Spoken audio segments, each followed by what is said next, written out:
الرحمن الرحیم۔ السلام علیکم۔ اس آڈیو میں ہم شان حبیب الرحمن من آیت القرآن کو آگے کنٹینیو کریں گے۔ اس سے پہلے اگر آپ نے سبسکرائب نہیں کیا تو سبسکرائب کر لیں اور بیل آئیکن پریس کر دیں۔ شروع کرتے ہیں آیت نمبر 88 پارہ 29 سورہ منزل رکوع 1۔ اے کپڑوں میں لپٹنے والے، رات میں قیام فرماؤ سوائے کچھ رات کے۔ یہ آیت کریمہ بھی حضور انور صلی اللہ علیہ وآلہ وسلم کی نعت شریف ہے۔ اس میں محبوب علیہ السلام کو اور ان کے طفیل میں ساری امت کو تہجد کی نماز اور قرآن کریم کے ترتیل کے ساتھ تلاوت کرنے کا حکم دیا جا رہا ہے، مگر یہ خطاب بہت پرلطف ہے۔ فرمایا گیا کہ اے کپڑوں میں لپٹنے والے محبوب علیہ السلام، جس سے معلوم ہوا کہ محبوب علیہ السلام کی ہر ادا پیاری ہے۔ اس آیت کریمہ کے شان نزول میں مفسرین کے چند قول ہیں۔ ایک تو زمانہ وحی کے ابتداء میں حضور علیہ السلام کلام الہی کی ہیبت سے اپنے کپڑوں میں لپٹ جاتے تھے۔ اس حالت میں آپ صلی اللہ علیہ وآلہ وسلم کو یہ ندا دی گئی۔ ایک قول یہ ہے کہ حضور علیہ السلام ایک روز چادر شریف میں لپٹے ہوئے آرام فرما رہے تھے۔ اس حالت میں آپ صلی اللہ علیہ وسلم کو یہ ندا دی گئی۔ بعض حضرات نے یہ بھی کہا کہ اس آیت سے مراد ہے اے نبوت کی چادر میں لپٹنے والے۔ روح البیان میں اس آیت کی تفسیر میں فرمایا کہ رات کو محبوب علیہ السلام چادر اوڑھے آرام فرما رہے تھے۔ رب العالمین نے اشتیاق فرمایا کہ اس وقت ہمارے محبوب علیہ السلام ہم سے مناجات اور راز و نیاز کی باتیں کریں تو ندا دے کر جگایا کہ اے آرام فرمانے والے محبوب، اس وقت ہم سے باتیں کرو۔ غرض یہ کہ کوئی سی بھی توجہ کی جائے مگر شان محبوبی اچھی طرح سے ظاہر ہو رہی ہے۔ مسئلہ: نماز تہجد شروع اسلام میں واجب تھی اور بعض کے قول پر فرض، بعد میں اس کا وجوب منسوخ ہو گیا اور اس آیت سے منسوخ ہوا جو اسی صورت میں آگے مذکور ہے۔ تفسیر خزائن العرفان و تفسیر احمدی۔ اب نماز تہجد سنت موقدہ علی الکفایہ ہے کہ اگر بستی میں ایک نے بھی پڑھ لی تو سب بری ہو گئے، اور اگر کسی نے نہ پڑھی تو سب سنت کے تارک ہوئے۔ مسئلہ: نماز تہجد کا وقت جب سے شروع ہوتا ہے کہ مسلمان نماز عشاء پڑھ کر کچھ سو کر بیدار ہو، اس کے لیے وہ وقت تہجد ہے۔ لہذا اگر کوئی شخص سردی کے موسم میں رات کے 8 بجے نماز عشاء پڑھ کر سو گیا اور 9 بجے بیدار ہو گیا تو یہ ہی اس کے لیے تہجد کا وقت ہے، اور اگر کوئی شخص تمام رات نہ سویا تو اس کے لیے تہجد کا وقت نہ آیا، کیونکہ تہجد میں سو کر جاگنا ضروری ہے، اور تہجد کا وقت مستحب رات کا آخری چھٹا حصہ ہے، اور اس کی رکعتیں کم از کم 2 اور زیادہ سے زیادہ 12 ہیں۔ اگر ہر رکعت میں 3 بار قل ہو اللہ پڑھے تو ہر رکعت میں ایک قرآن کا ثواب دیا جائے گا۔ آیت نمبر 89 پارہ 29 سورہ مزمل رکوع 1۔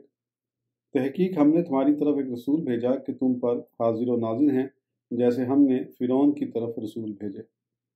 یہ آیت کریمہ بھی حضور علیہ السلام کی نعت ہے۔ اس میں کفار اور مسلمانوں سے خطاب ہو رہا ہے کہ اے لوگو، یہ پیغمبر جو تم میں تشریف لائے یہ تم سے اور تمہارے حالات سے بے خبر نہیں ہیں، بلکہ تم کو اور تمہارے ایمان و کفر کو جانتے ہیں، اور قیامت تک کے تمام لوگوں کے ہر حال سے خبردار ہیں، اسی لیے تم سب پر رب کی بارگاہ میں گواہی دیں گے، یعنی مومن کے ایمان اور کافر کے کفر کو ظاہر فرمائیں گے۔ اس سے جہاں حضور علیہ السلام کا علم غیب ثابت ہوا، وہاں ہی آپ صلی اللہ علیہ وسلم کا ہر شخص کے پاس حاضر و ناظر ہونا بھی ثابت ہو گیا، کیونکہ گواہی دیکھی ہوئی ہونی چاہیے۔ اسی لیے جب قیامت میں امت مصطفیٰ علیہ السلام انبیاء کے حق میں گواہی دے گی، تب حضور علیہ السلام اس امت کی گواہی دیں گے۔ اس کی تحقیق چند جگہ ہم اسی کتاب میں کر چکے ہیں، اور حاضر و ناظر کی پوری بحث ہماری کتاب جاء الحق و زہق الباطل میں دیکھو۔ آیت نمبر مٹا ہوا آیت کا نمبر پارہ 29 سورہ مزمل رکوع 3۔ بے شک تمہارا رب جانتا ہے کہ تم قیام کرتے ہو، کبھی 2/3 رات کے قریب اور کبھی آدھی رات، کبھی تنہائی، اور ایک جماعت تمہارے ساتھ والی، اور اللہ رات و دن کا اندازہ فرماتا ہے۔ اسے معلوم ہے کہ اے مسلمانوں، تم سے رات کا شمار نہ ہو سکے گا، تو اس نے تم پر جو رجوع فرمایا، اب قرآن میں سے جتنا تم پر آسان ہو پڑھو۔ یہ آیت کریمہ حضور علیہ السلام کی شان کے خطبے فرما رہی ہے۔ اس کا شان نزول یہ ہے کہ جب مسلمانوں پر تہجد کی نماز فرض تھی تو حضور علیہ السلام اور صحابہ کرام بہت ہی زیادہ کھڑے رہتے تھے، یہاں تک کہ ان حضرات کے پاؤں پر ورم آ گیا اور پھٹ پھٹ کر ان سے خون جاری ہو گیا، اس خیال سے کہ واجب سے کم نہ ادا ہو بلکہ زیادہ ہو جائے تو مذائقہ نہیں۔ چونکہ اس زمانے میں گھڑیاں نہ تھیں، اس لیے مسلمان رات کا صحیح اندازہ نہ کر سکتے تھے، چنانچہ کبھی کبھی صبح ہو جاتی تھی۔ 1 سال تک یہ حکم فرضیت رہا، بعد 1 سال کے یہ آیت کریمہ نازل ہوئی اور اس نے تہجد کی فرضیت کو منسوخ کیا۔ اس تہجد کے منسوخ ہونے کی وجہ کیا تھی؟ حضور علیہ السلام اور صحابہ کرام کی تکلیف اور مشقت، جس سے معلوم ہوا کہ محبوب علیہ السلام کی دلجوئی اس قدر منظور ہے کہ ان کے لیے احکام میں لحاظ فرمایا جاتا ہے۔ تہجد کی اصل نماز حضور علیہ السلام پر ہمیشہ فرض رہی، مگر رات کے قیام میں قید نہ رہی کہ آدھی رات یا تہائی رات قیام فرمائیں، بلکہ جس قدر منشا ہو اس قدر ہی قیام فرما دیں۔ ہاں، امت کے لیے وجوب نہ رہا۔ مسئلہ: شبینہ پڑھنا یعنی تہجد یا تراویح میں ایک رات میں سارا قرآن شریف ختم کرنا جائز ہے اگر پڑھنے والے پر بوجھ نہ پڑے۔ روح البیان میں زیر آیت ورتل القرآن ترتیلا ہے کہ 4 صاحبوں نے ایک رکعت میں سارا قرآن ختم فرمایا ہے۔ حضرت عثمان بن عفان، تمیم داری اور سعید ابن جبیر اور امام اعظم ابو حنیفہ رضی اللہ تعالیٰ عنہم اجمعین اور حمزہ ابن منہال 1 ماہ میں 90 ختم کرتے تھے، اور ابو الحسن علی ابن عبداللہ نے 1 دن میں 4 ختم کیے۔ اور تحاوی شریف جلد اول باب جمع الصورفی رکھتا میں ہے کہ حضرت تمیم داری، عبداللہ ابن زبیر، سعید ابن جبیر رضی اللہ تعالیٰ عنہم نے 1 رکعت میں قرآن ختم کیا۔ غالباً رد المختار کے مقدمے میں ہے کہ امام ابو حنیفہ رضی اللہ تعالیٰ عنہ رمضان میں 61 قرآن کریم ختم فرماتے تھے۔ امام نووی رحمۃ اللہ علیہ اپنی کتاب الاذکار کتاب تلاوہ القرآن میں فرماتے ہیں کہ بے شمار حضرات نے 1 رکعت میں قرآن ختم کیا، انہی میں سے عثمان ابن عفان و تمیم داری اور سعید ابن جبیر بھی ہیں۔ ان تمام دلائل سے شبینہ ثابت ہوا، مگر شبینہ میں 2 باتوں کا خیال رہے۔ ایک تو یہ کہ پڑھنے والا صحیح پڑھے اور صاف پڑھے، حروف کو صحیح ادا کرے، فقط یعلمون تعلمون پڑھنے والا نہ ہو۔ دوسرے یہ کہ سننے والے شوق سے سنیں، یہ نہ ہو کہ لوگ بیٹھے اونگ رہے ہیں جبکہ وقت رکوع ہوا تو جھٹ سے تکبیر کہہ کر شریک ہو گئے۔ یہ دونوں باتیں منع ہیں۔ جس حدیث میں قرآن جلد ختم کرنے کی ممانعت ہے، اس سے یہی مراد ہے کہ جن حضرات نے ایک ہی رکعت میں ختم قرآن کیا ہے، وہ اس قدر تیزی کے باوجود سمجھ کر قرآن پڑھتے تھے۔ آیت نمبر 91 پارہ سورہ مدثر رکوع 1: اے چادر اوڑھنے والے، کھڑے ہو جاؤ، پھر ڈر سناؤ اور اپنے رب کی بڑائی بولو اور اپنے کپڑے پاک رکھو۔ یہ آیت کریمہ بھی نعت محبوب علیہ السلام ہے۔ اس کا شان نزول یہ ہے کہ حضور علیہ السلام فرماتے ہیں، ایک روز ہم حرا پہاڑ پر تھے، ہم نے ایک غیبی آواز سنی، یا محمد انکا رسول اللہ، یعنی اے محمد صلی اللہ علیہ وآلہ وسلم، آپ اللہ کے رسول ہیں۔ چاروں طرف دیکھا، کوئی بولنے والا نظر نہ آیا۔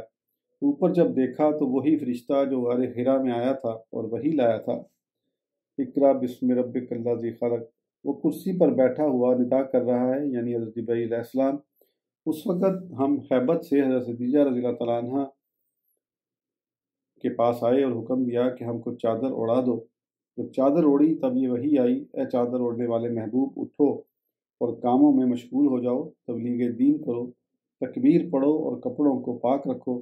جس طرح کے مزمل میں محبت و کرم کا اظہار ہو رہا ہے، اسی طرح اس خطاب مدثر میں بھی عین کرم پروردگار کا ظہور ہے۔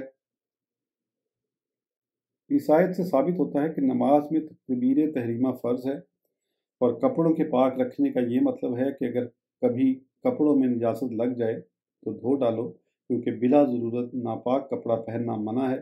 نماز کے سوا بھی انسان کو چاہیے کہ پاک و صاف رہے۔ یا یہ مطلب ہے کہ تہبند اور کرتا پاجامہ اس قدر نیچا نہ پہنو جو گندگی میں خراب ہو، بلکہ سنت تو یہ ہے کہ تہمت یا پاجامہ آدھی بلڈنگ تک پہنچے، اگر چاہے تو ٹخنے تک نیچا پہنے، مگر عورت اتنا نیچا تہبند یا پاجامہ پہنے جس سے ٹخنے چھپ جائیں۔ واللہ اعلم بالصواب۔ آیت نمبر 92 پارہ 29 سورہ قیامت رکوع 1: تم یاد کرنے کی جلدی میں قرآن کے ساتھ اپنی زبان کو حرکت نہ دو، بے شک اس کا محفوظ کرنا اور پڑھنا ہمارے ذمے ہے، تو جب ہم اس کو پڑھ چکیں اس وقت اس پڑھے ہوئے کی اتباع کرو، بے شک اس کی باریکیوں کا تم پر ظاہر فرمانا ہمارے ذمے ہے۔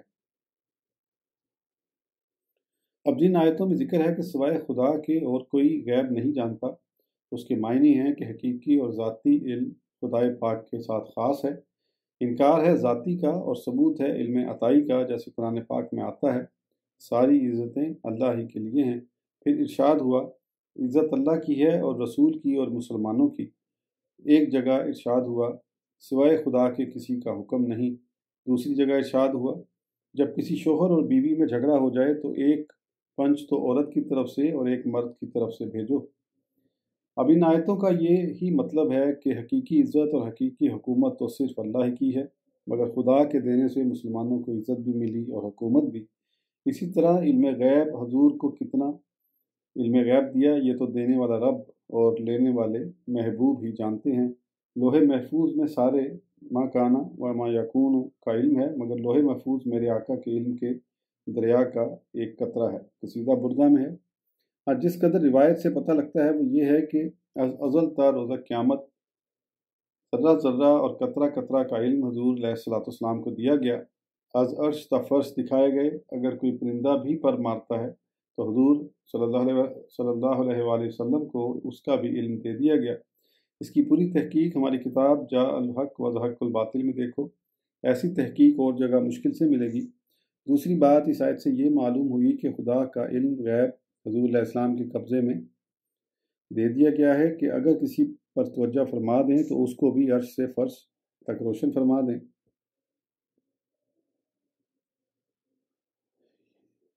یہ تو شامی یہ تو سب لوگ آہستہ آہستہ پڑھیں یا ایک صاحب پڑھیں اور باقی لوگ سنیں۔ آیت نمبر 93 یہ مجھے لگتا ہے پیجز کا سکین کرنے میں کچھ نہیں صحیح چل رہا ہے۔ آیت نمبر 93 پارہ 30 سورہ عبس رکوع 1۔ وہ تر شروع ہو گئے اور انہوں نے منہ پھیر لیا اس پر کہ ان کے پاس ایک نابینا حاضر ہوئے، اور تم کو کیا معلوم شاید کہ وہ ستھرا ہو۔ یہ آیت کریمہ وہ ہے جس کو لوگ کہتے ہیں کہ عتاب کے طور پر نازل فرمائی گئی، لیکن ایمان کی آنکھ سے دیکھا جائے تو اس میں محبوب علیہ السلام کی وہ شان نظر آتی ہے کہ سبحان اللہ۔ سب سے پہلے ضروری ہے کہ اس کا شان نزول معلوم کیا جائے، پھر اس پر غور کیا جائے کہ اس آیت کا مقصد کیا ہے۔ اس آیت کریمہ کا شان نزول یہ ہے کہ سرداران قریش ابو جہل، عتبہ، شیبہ وغیرہ کی خواہش یہ تھی کہ ہمارے واسطے علیحدہ مجلس وعظ حضور علیہ السلام مقرر فرما دیں جس میں کوئی غریب صحابی شریک نہ ہو۔ حضور علیہ السلام نے اس کو منظور فرما لیا اس امید پر کہ ان کی ہدایت ہو جائے، تو اشاعت اسلام ہو ایک مسجد تبلیغ مقرر فرمائی جس میں یہ تمام سرداران قریش جمع تھے اور حضور علیہ السلام واعظ فرما رہے تھے۔ اللہ کی شان کے ایک نابینا صحابی جن کا اسم شریف ہے عبداللہ ابن مکتوم حاضر بارگاہ ہوئے۔ چونکہ یہ نابینا تھے اس لیے دیکھ نہ سکے کہ یہ کیا ہو رہا ہے، اور بلند آواز سے عرض کرنے لگے یا حبیب اللہ صلی اللہ علیہ وسلم، جو کچھ رب نے آپ صلی اللہ علیہ وسلم کو سکھایا ہے مجھ کو بھی سکھائیے۔ اس وقت میں ان کا حاضر ہونا اور واعظ کے درمیان بولنا اور اس طرح آواز دینا حضور اقدس صلی اللہ علیہ وسلم کو کچھ ناگوار گزرا۔ سرداران قریش چلے گئے، حضور علیہ السلام اپنے مکان میں تشریف لے گئے، ان کو کچھ جواب نہ دیا۔ دولت خانے میں جاتے ہی یہ آیت کریمہ اتری جس میں محبوب علیہ السلام سے اس ترش روی کی شکایت کی گئی۔ مگر قرآن پاک کا طریقہ کلام تو دیکھو، یہ نہیں فرماتا کہ آپ نے ترش روی کی، بلکہ فرماتا ہے انہوں نے ترش روی کی، یعنی ہمارے ایک محبوب ہیں صلی اللہ علیہ وسلم، ان کو آج اپنے ایک نیازمند غلام سے کسی قدر ناراضگی ہو گئی۔ اے محبوب علیہ السلام، آپ تبلیغ اسلام میں اس قدر کیوں مشغول ہو جاتے ہیں کہ اگر آپ صلی اللہ علیہ وسلم کی خدمت میں کوئی اپنا غلام آ جائے تو آپ صلی اللہ علیہ وسلم کو تکلیف ہوتی ہے۔ اس کو لوگ سمجھتے ہیں کہ معاذ اللہ یہ رب کی ناراضگی اور عتاب ہے اپنے محبوب علیہ السلام پر، لیکن بڑے غور کی بات یہ ہے کہ ناراضگی ہوتی ہے کسی قصور پر۔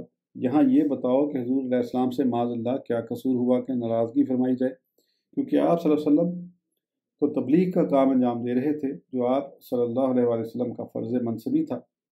کیا فرض ادا کرنے پر ناراضی ہوتی ہے؟ ہرگز نہیں، بلکہ حضرت عبداللہ ابن ام مکتوم سے 3 خطائیں ہوئیں: درمیانے گفتگو میں بولنا، ندا کر کے پکارنا، اور کلام پاک مصطفیٰ علیہ السلام کو